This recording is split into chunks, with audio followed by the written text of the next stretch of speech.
So, ngayon po ay August 2. Ayan, tama po ba? Dahil month na ng August, ayan, nasa bagong theme na naman po tayo. So, kung July is Unstoppable Rapid Growth in our Covenant Group, ngayon naman po, Unstoppable Rapid Growth in Discipleship. Ayan, and speaking of discipleship, nais ko pong tawagin ang aking leader, ang aking covenant leader, Brother Joshua Kalonge.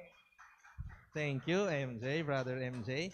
So, praise the Lord. Ako po ay nais magpasalamat sa Panginoon for, syempre, this opportunity to share His Word at magamit niya sa kanyang kapurihan. And nagpapasalamat po ako sa Panginoon dahil nung Tuesday po sa aming Bible study, yun po ay aming 11th week. So, isang linggo na lang ay matatapos na ang aming Bible study series. And we're planning na mag-open ulit ng another kasi yung mga regular po na nakaka-attend sa aming Bible studies ay na-delegate na po sa mga leaders ng Christ Rock. Yan, sa Team Light, nakapag-covenant group na po sila. Sa Team Tall, yan, yung iba nakapag-covenant group na rin. So praise the Lord, we're very excited na mag-open ng another para sa mga bagong mukha naman na makakasama namin at mako-connect sa Christ the Rock. Praise the Lord. Palakpakan po natin ang ating Panginoon. Praise the Lord for that. Nagpapasalamat din ako na and I'm praying na makapag-open din ng Bible study sa Olfu. Ayan, with Brother MJ. Praise the Lord. I believe na patuloy pinapalawak ni Lord ang ating mga connections, ang ating mga maaabot. All glory belongs to God. Nagpapasalamat po ako kami po kasi ay nag-on-site na, parang pang third week na po ata, pero feeling ko, nag-a-adjust pa rin yung katawan ko, parang ganyan. So parang pagka-uwi, tulog talaga agad, ganun yung pakiramdam. Pero praise the Lord, every time na gumigising, may panibagong sigla, may panibagong kalakasan na nagmumula sa Panginoon. Nagpapasalamat po ako doon. And pag sa office po kasi, since pabago-bago yung panahon, pasok ka, malamig, paglabas mo mainit, ganyan. Yung mga kasama ko, nag-uubuhan na. So, harap-harap nag-uubuhan. Pero glory to God kasi ayun, hindi naman po ako nahahawa. So, praise God sa protection at sa kalakasan din. At sa pag-iingat, syempre, nagmamotor po kasi ako every time na papasok po ako. Nagpapasalamat ako sa Lord, sa kanyang favor at sa kanyang blessings and protection po sa akin. And nagpapasalamat po kay Lord sa nangyaring IRAC kanina po. So, praise the Lord kasi naka-attend din po yung aming mga nakakasama sa Bible studies po.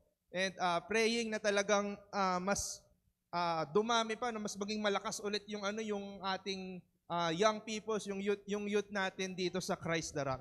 So, praise the Lord for that po. And nagpapasalamat po ako sa mga provisions ni God, especially po sa Redeemed Apparel. Yan, kami po kasi ay part ng Redeemed Apparel nila Brother Joros din. Praise God sa provision. Kapag every time na may Bible study, sakto may nagre-remit. So, may pangkain ng mga estudyante. So, praise the Lord for that. Ito po yun. Shout out po. Ayan. So, praise God for that.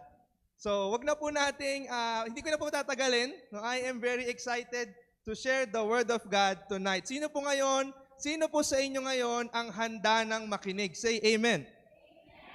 Amen. Praise the Lord. No? And para po simula, ang title po ng ating pag-uusapan is All In and All Out.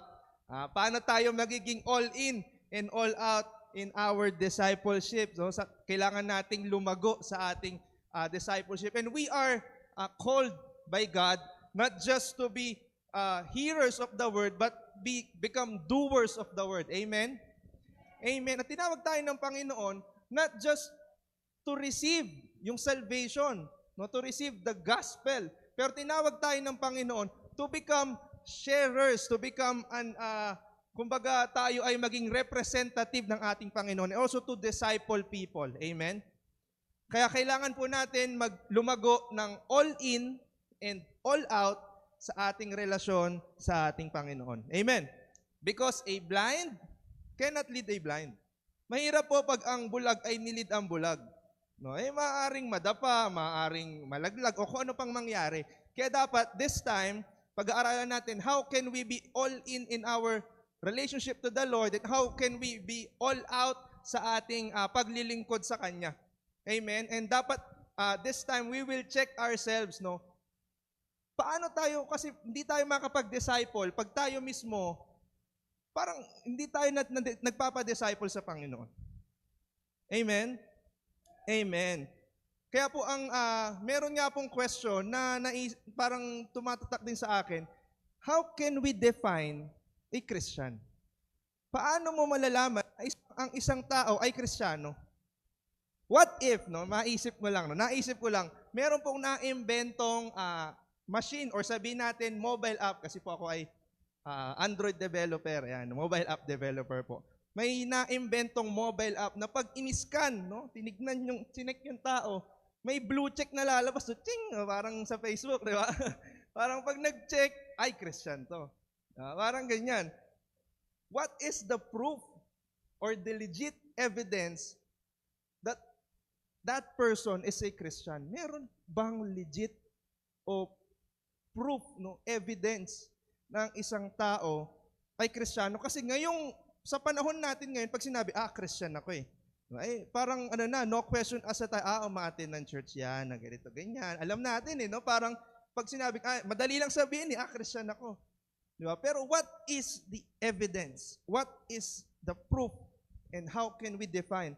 Ito ba pag sinabi bang Christian, ito yung taong laging umaattend ng church? No, umaattend ng church every Sunday, nung Christian na ba agad yon? Ito ba yung taong laging may hawak o dala-dalang Bible? Naalala ko nung high school ako, lagi akong may dalang Bible. Pag tinitingnan ng mga classmates ko yung bag ko, ba't ka may libro, sabi sa akin? Di, Bible yan, ganyan. So, yun ba yung matatawag na Christian na ba agad pag may dala-dala laging Bible? O ito ba yung may accessory ng cross, di ba? May kwintas, may hikaw, sa damit, no? May cross. Ito ba yung taong sobrang bait? Di ba? Pag mga Christian, ay, mabait yan. Di ba? O ito ba yung pag nasabi bang Christian, ito ba yung mga umiiyak kapag umaawit sa church? Or lagi nagsasabi ng, praise the Lord? Does it really define a person that is a true Christian? Yun ba talaga ang nagde-define ng pagiging Kristiyano? And tonight, hindi po ako, I will not give the definition of being a Christian. The Christ, the Rock, the church will not give the definition of being a Christian. Pero titignan po natin ang tunay na definisyon ng pagiging Kristiyano base sa totoong nagtatag, sa totoong nagtayo ng Kristyanismo. And that is our Lord Jesus Christ. Ano ba ang sinabi ni Lord? Ano ba ang tinuro ni Lord before, no? Kailangan natin yung kailangan natin pag-aralan so that we can apply it and we can be all in and all out in serving the Lord. Amen. Amen. Because Christianity came from Christ. Kaya nga Christianity, pag walang Christ, yanity lang yun. Walang Christ Kaya nga Christianity. Okay. And this month of August is our month of growth in discipleship. Amen. And isa pang question, naisip ko, paano natin ma-define ng pagiging Christian? Meron pang tinatawag na disciple. Maaari ba na ang isang Christian hindi disciple? O balik na rin natin, maaari ba ang disciple hindi Christian? Kasi may nagsasabi, Christian ako, pero ayoko ng discipleship. Hindi ako magpo-commit dyan. Hindi, disciple ako. Alam ni Lord yung relationship ko sa Kanya, pero ayoko matin ng local church. Alam na ni Lord yan. Nagpipray naman ako, disciple naman ako pag ganyan. So, pwede ba na ang pagiging Kristiyano or discipleship, pwede bang mahiwalay yan? Kung titignan po natin sa Bible, to answer that, the Bible says no. In Acts chapter 11, verse 25 to 26, basahin po natin in Tagalog. Yan. Sa mga gawa, chapter 11, verse 25 to 26, at si Bernabe ay nagtungo sa Tarso upang hanapin si Saulo. Verse 26, nang siya'y kanyang matagpuan sa kanyang dinala sa Antioquia at nangyari na sa buong 1 taon ay nakasama nila ang iglesia at nagturo sa napakaraming tao at sa Antioquia ang mga alagad ay pinasimulang tawaging mga Kristiyano. So ito po yung first time na tinawag yung mga alagad na Kristiyano. At tingnan po natin in English. Ayan, sa English po. Sabi dito, then Barnabas went to Tarsus to look for Saul. Verse 26, and when he found him, he brought him to Antioch. For a whole year, Barnabas and Saul met with the church and taught great numbers of people. The disciples were called Christians first at Antioch. Ang mga disciples daw or mga Christians daw ay tinawag na Christians or before dahil sila ay mga alagad, disciples. So hindi natin pwedeng paghiwalayin, no? Pag ikaw ay Christian, dapat ikaw ay disciple. Amen? Pag ikaw ay Christian, dapat ikaw ay disciple. Because simply, Christian, ibig sabihin ng Christian, Christian means follower of Christ. Yan ang ibig sabihin. Simple, no? Pag Christian means follower of Christ. But disciple, on the other hand, means student or learner. In Greek word, the disciple came from the Greek word mathetes. Ayan. Hindi ko alam kung tama yung aking pronunciation. Nakalagay, mathetes. Matindi. Di ba? Ganun pala ang disciple. Ang disciple, ibig sabihin, marunong sumunod, madaling makinig, madaling maturuan. Yun ang ibig sabihin ng disciple. Amen? Amen. At hindi dapat, no, talagang hindi mapaghihiwalay dapat ang pagiging Kristiyano at pagiging disciple. Sabi nga ng isa sa mga professors namin sa Bible School, si Doc Derek, dati daw, bago ka maging Christian, magiging disciple ka muna. Ngayon kasi, Christian ka muna, bago ka maging disciple. Okay? Pero iibay na sa Christ, no? Dapat sabay na. No? Pag ikaw naging Christian, tinanggap mo ang ating Panginoon, dapat marunong ka makinig sa salita ng Diyos, madali ka maturuan, at ikaw ay learner, student, the Word of God. Amen? Amen. So, a disciple means you are learning from the Lord Jesus Christ and living according to His teachings. It is having a personal and deep relationship with Christ. And discipleship is, and being a disciple is a lifelong journey of process and learning and growing in your relationship with the Lord. So tingnan po natin sa teachings ng ating Panginoon, ito po ang ating key verse, no, talagang pag-aaralan natin. Ano ba ang sinabi ni Lord? Ano ba ang tinuro ng ating Panginoong Jesucristo with regards discipleship, on how can we be a disciple?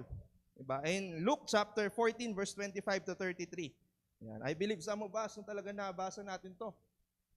And to give context po sa pagbabasahin po natin, ito po yung on a Sabbath day, our Lord Jesus Christ healed a man. Yung swollen kasi yung may isa kasing tao doon na swollen yung kanyang arms and legs. And on a Sabbath day, pinagaling ng Panginoon. So may mga Pharisees doon na nag-o-observe. Pwede ba yun? Parang ganyan. Tapos after that, nagturo si Lord. Nagturo si Lord that time. Nagturo ang ating Panginoong Jesus. And after niya magturo, umalis na siya. So ito yung verse 25. Sabi dito, a large crowd was following Jesus. He turned around and said to them, verse 26, if you want to be my disciple, you must, by comparison, hate everyone else. Your father and mother, your wife and children, brothers and sisters, yes, even your own life. Otherwise, you cannot be my disciple. Verse 27, and if you do not carry your own cross and follow me, you cannot be my disciple. Verse 28, but don't begin until you count the cost. For who would begin construction of a building without first calculating the cost to see if there is enough money to finish it? Verse 29, otherwise, you might complete only the foundation before running out of money. And then, everyone would laugh at you. They would say, there's the person who started that building and couldn't afford to finish it. Verse 31, or what king would go to war against another king without first sitting down with his counselors to discuss whether his army of 10,000 could defeat the 20,000 soldiers marching against him? Verse 32, if he can't, he will send a delegation to discuss terms of peace while the enemy is still far away. Verse 33, so you cannot become my disciple without giving up everything your own.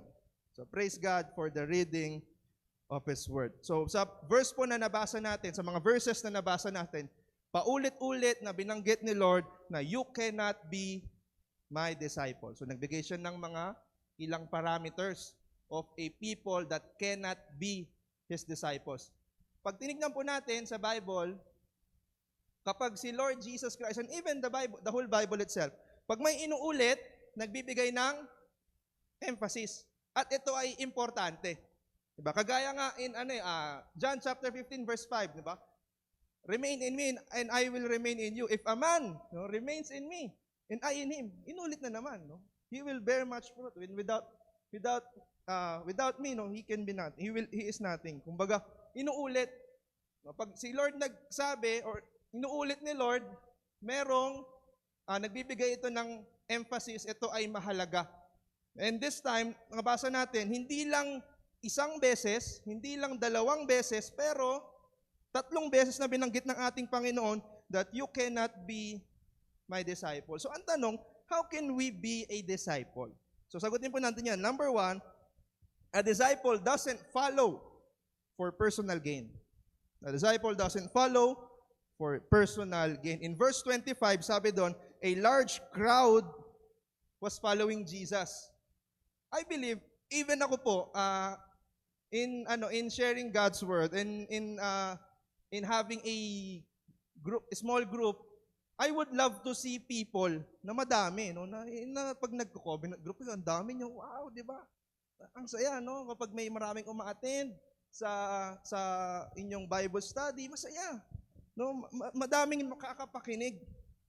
Pero having a large number of people, maganda yun. It is a good sign of growth, not just in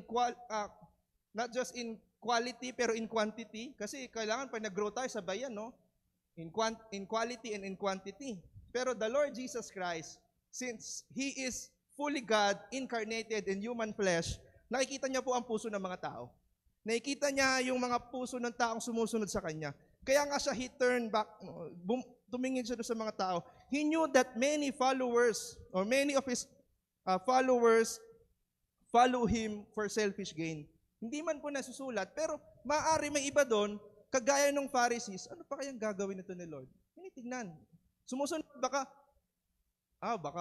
magkamali ito. Sige nga, sundan ko nga. Diba? Parang ganun eh. Nag-o-observe lang eh.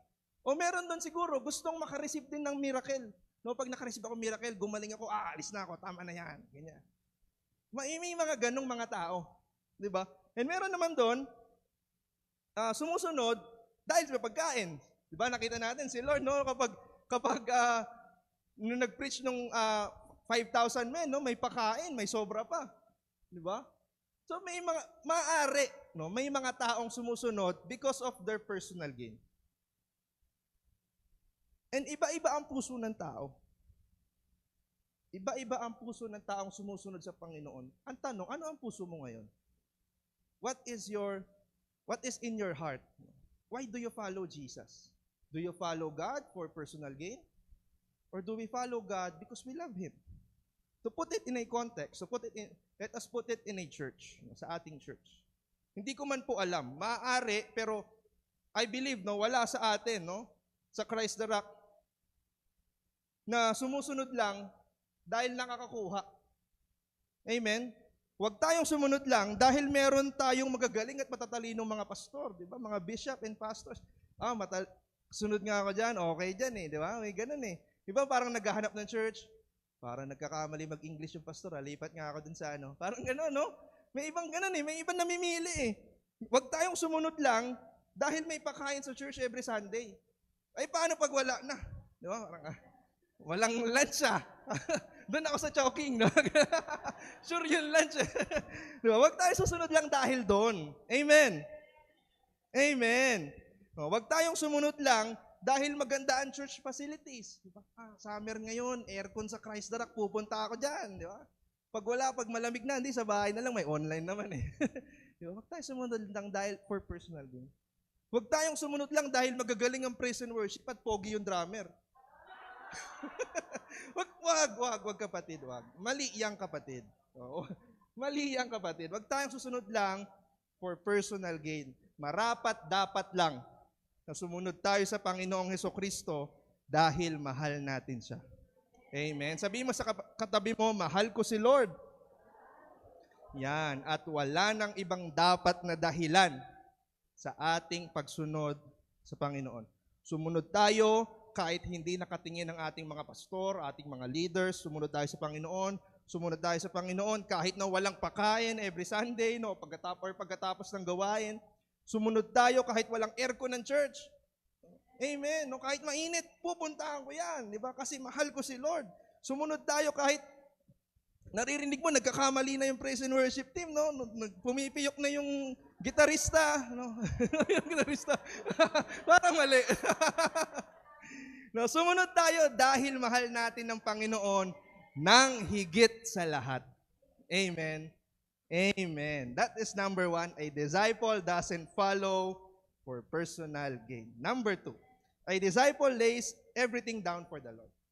A disciple lays everything down. Everything, lahat for the Lord. But before we lay everything, I believe some of you are ready. No? Lord, meron pa ako nare-reserve pero I will lay it down to you right now. Pero before we lay down everything, sabi ng Panginoon, we need to consider the demands of following Lord Jesus Christ. We need to consider the demands. What is the cost of being a disciple? Sabi ni Lord in verse 28, don't begin until you count the cost.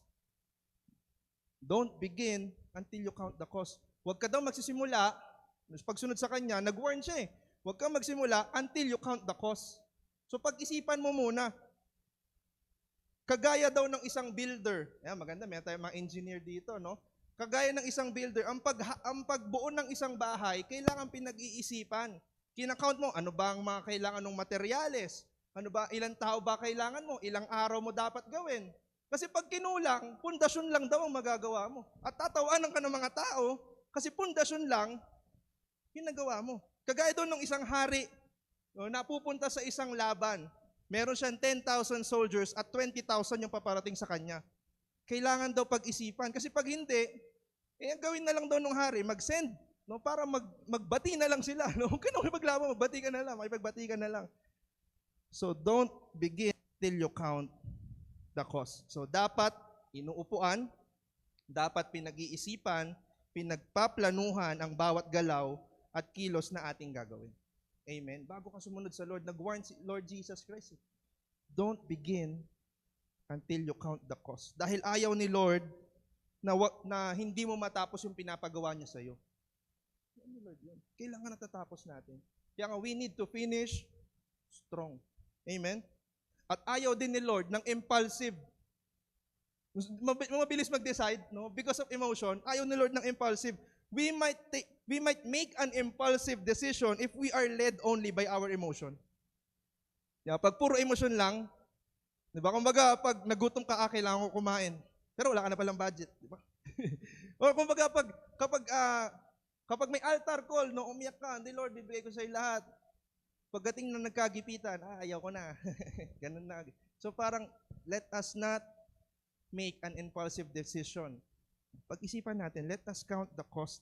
And discipleship and Christianity is not an emotion-led move. It is by having a decisive heart to follow Christ. Amen. And what is the cost? No? Tanungin natin, ano ba ang mga kailangan natin pag-isipan? Ano ba dapat, what is the cost of being a disciple? Letter A, tatlo po yan.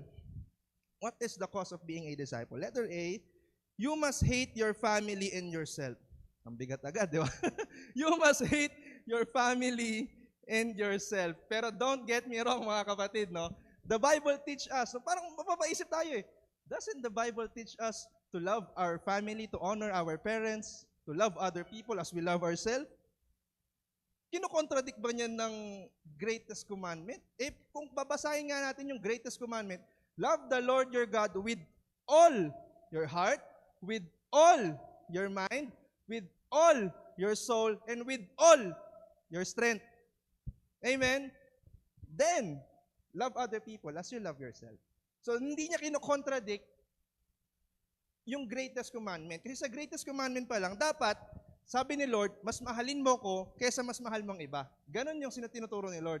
You must hate your family. In verse 26, sabi nga dun eh, if you want to be my disciple, si Lord Jesus Christ ang nagsasalita, you must, by comparison, hate everyone else, your father and mother, your wife and children, brothers and sisters, yes, even your own life. Bigat. Kaya kailangan talaga natin, let us think, what is the cost? Okay? Otherwise, you cannot be my disciple. Kailangan, we need to hate. Don't get me wrong. Again, uulitin ko, don't get me wrong. Hindi ko tinuturo, constantly in hatred ka sa magulang mo. Binibigay lang ako mag-church ayoko na sa kanya. Hindi ko tinuturo yun. Hindi ko tinuturo na iwanan mo ang pamilya o maglayas ka sa inyo. Hindi ko tinuturo yun. Ang tinuturo ko at tinuturo ni Lord, dapat mas mahal mo si Lord ng higit sa lahat. Kahit sino pa yan, kahit sinong tao pa yan, mas mahal natin siya. Si Lord. Amen. Can I hear an amen? Amen. Paano mangyayari to? Paano natin matitimbang? Makikita mo kung sino ang mas mahal mo, kung sino ang mas lagi mong pinipili. Amen? Makikita mo kung sino ang mas matimbang, kung sino ang mas mahal mo, kung sino ang lagi mong pinipili.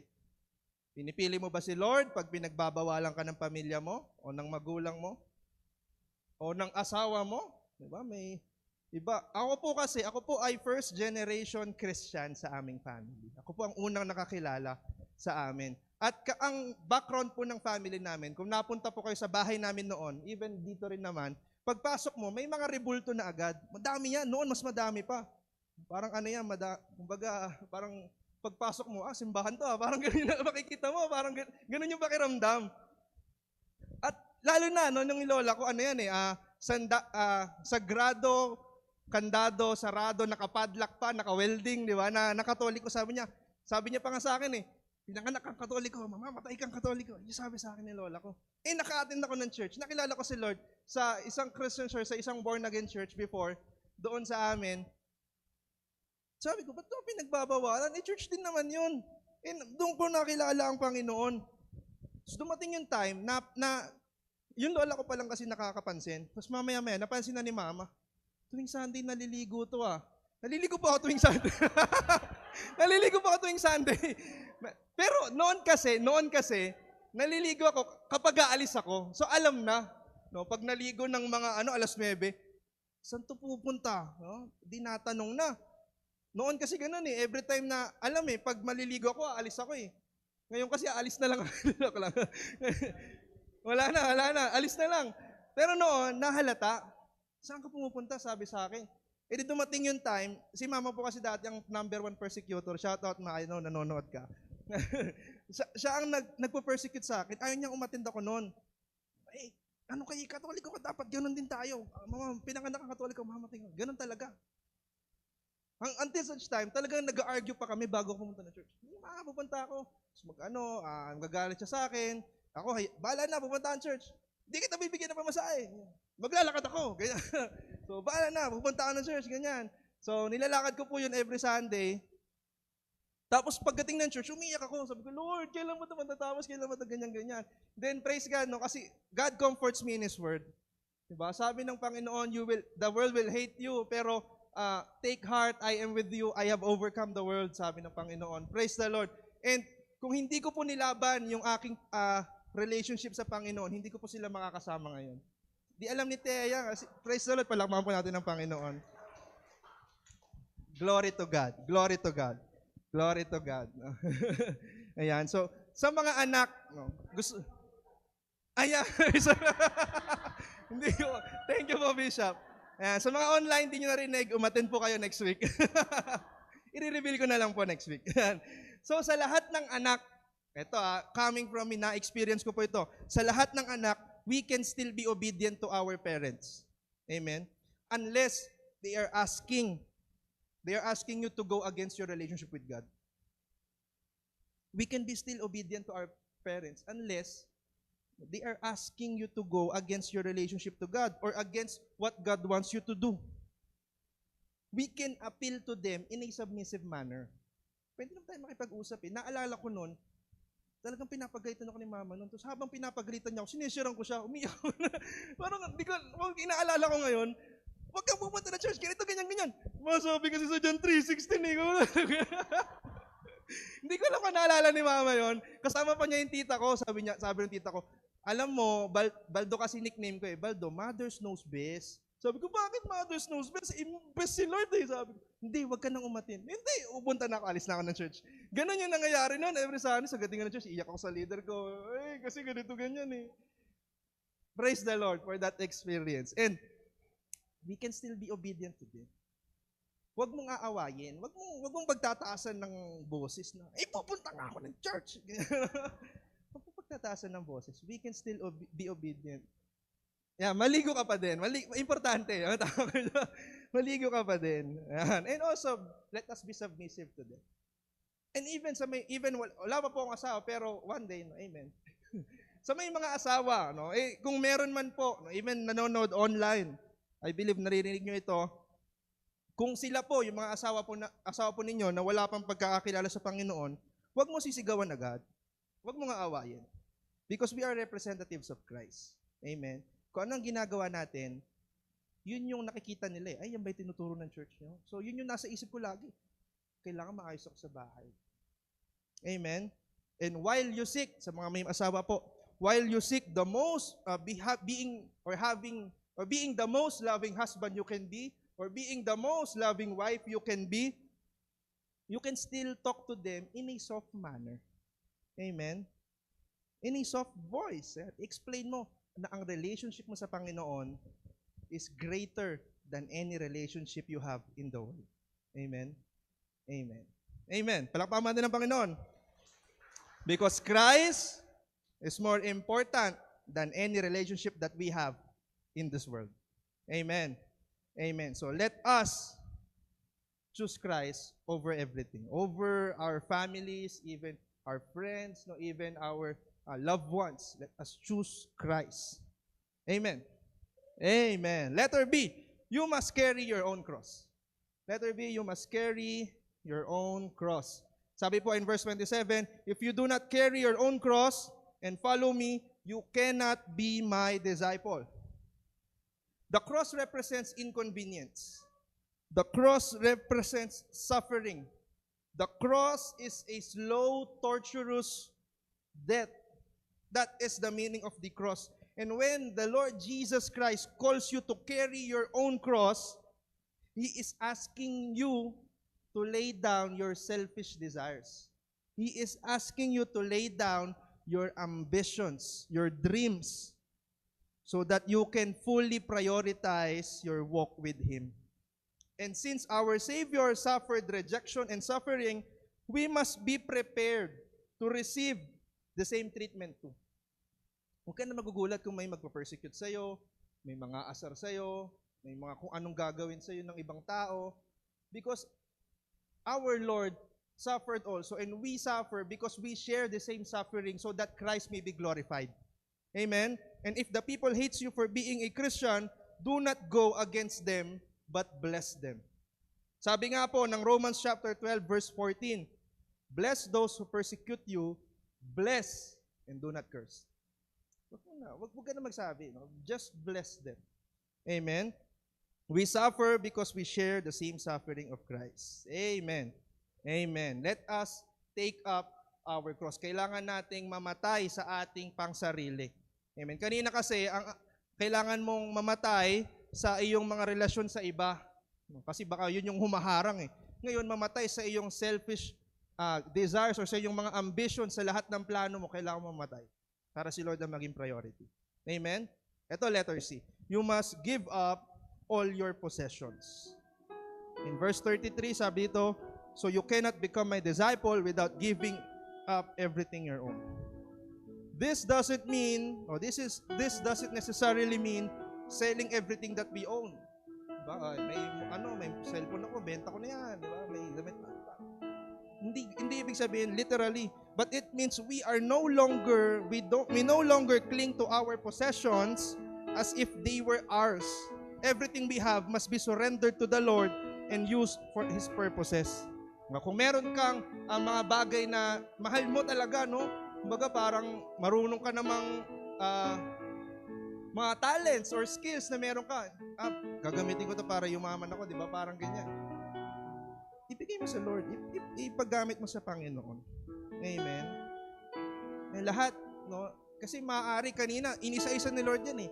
Maaari ang nakakapigil sa atin, our relationship with other people, no? Ay maaari yung sarili mo. Ito naman yung mga bagay na meron ka. Maaari yun yung makakapigil sa atin, pero ibigay natin sa Panginoon yan. No? When we say we surrender our life to God, we surrender everything kasama lahat ng mga bagay na meron tayo. Meron pong isang Sunday, no, habang ako po umiiyak papunta ng church nung bagong Christian pa lang po ako, meron pong Korean na pastor na parang naging speaker namin noon. And he is speaking about his obedience and generosity. That time, nag-challenge siya. Sino dito, tinagalog ko na lang kasi English yun. Sino dito, kasi generosity eh. Itaas mo ang kamay mo kapag gusto mong isurrender yung tithes mo kay Lord. Estudyante ako noon, di pa binigyan ng pamasahe. Wala akong mabigay So, nag-pray na lang ako, Lord, hindi ko mabibigay. Wala pa ako mabibigay ngayon kasi alam nyo naman, di ba, ganito, ganyan. Pero in my heart, tinataas ko ang puso ko, Panginoon. Inibigay ko sa inyo ang tenth. Wala akong time. Wala akong treasure. Sige, time na lang, Lord, ang aking talent, 10%. Kinurek ako ni Lord. I am not just a tenth of your life. I am your whole. Sorry, Lord. Sige po, ibibigay ko lahat. In my heart, I am surrendering everything. Nakasataas yung kamay ko, dalawang kamay pa. Sabi, Lord, I surrender everything. Take everything, Lord. Gamitin mo po ako para sa iyong kapurihan. And praise the Lord. Hindi po ako perfect to follow God with all. Pero I believe in my heart na tinuturuan pa rin ako ni Lord. Tinuturuan pa ako ng Panginoon. At praise God for that journey that I have. Praise God sa mga nangyari sa buhay ko. Praise the Lord kasi patuloy niya po akong binabago as His disciples. As His disciple. Thank you, Lord, for that. The Lord Jesus Christ is teaching us that we need to surrender everything we have. Surrender is not a one-time event. Hinaalala sa akin ng Panginoon, it's not one-time event. Hindi lang ng time na yon, pero it is a daily encounter with God. Ibigay natin sa Panginoon ang nararapat sa Kanya. Ang nararapat, ang buong ikaw. I believe it is very cliche to say, naririnig na po natin ito dati pa, no? That salvation is free, but the price of being a disciple is costly. Salvation is free, libre yan, no? Hindi mo na pinagbayaran. Si Lord Jesus Christ na nagbayad. But the price of being a disciple is costly. It will cost you everything. Your dreams, ano bang pangarap mo sa buhay? Ibigay mo sa Panginoon. Your ambitions, ano ba mga gusto mong makamit? Ibigay mo sa Panginoon. Your family, if they go against your relationship with God, surrender it to God. Your time, your possessions, your talents, your energy. Lord, pagod na ako eh. Next week na lang ako attend. Hindi. Let us go beyond. Kaya nga, it will cost you everything. Yes, the cost is higher. But remember, the reward is immeasurable. Amen. The cost is higher, but the reward is immeasurable. Because our reward is the Lord Jesus Christ. Amen. Palakpakan po natin ang Panginoon. Thank you, Lord.